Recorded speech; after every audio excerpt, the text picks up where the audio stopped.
up guys sa bagong channel ko. So ngayon guys ay tuturuan ko kayo kung paano tanggalin ang paghahang sa Infinix Hot 12i.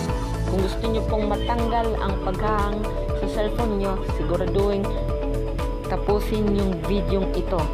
So ngayon guys, pumunta muna tayo sa ating settings. Pumunta muna tayo at pindutin yung settings natin guys. Yan. At pumunta po tayo sa ating my phone. Yan po. Yan po nasa unahan. Pindutin lang natin yan guys. Yan.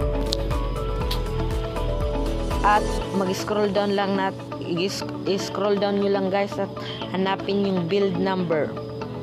Pindutin lang natin ng 7 times at may lalabas yung re-enter your password. Pindutin natin guys ng 7 times. 1, 2, 3, 4, 5, 6, 7. Ayun guys. Lumabas na po yung re-enter your PIN. Ilagay lang po natin dito yung password ng inyong cellphone. Dito sa... Di ko alam guys. Basta ilagay po natin yan. Yung password ng cellphone nyo dyan. Guys. Ayun guys. Pag lumabas na po yung developer option, tapos niya nabubulol ako guys. Pag tapos na nyo ilagay yung password nyo, i-back na natin guys at hanapin naman natin guys yung system. Ito guys, yan. Yan po, pindutin lang natin yan at pindutin rin natin yung developer option. Yan po guys, yung developer option na yan. Yan.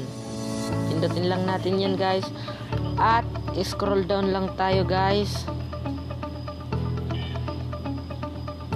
At ito pong tatlong ito, yung window animation scale, transition animation scale, and animator duration scale, yung tatlong po yan, ito turn off lang natin yung isa-isa. So ngayon guys, pindutin po natin yung window animation scale. Nakasulat po dyan animation scale 1 times. Pipindutin po natin yung animation off. Ito turn off po natin siya guys. Pindutin po natin yan. Yan. Yan po na off na po siya. At yung transition animation scale naman guys, pareho lang guys. Ito turn off natin guys. Pindutin lang natin yung animation off. Yan guys. Pindot na guys. Na off na siya guys. Sa susunod naman guys, animator duration scale. Pareho lang guys yung gagawin. Pindutin lang natin yung animation off. I-off natin guys. Yan po, yan. Yan po, naka-off na.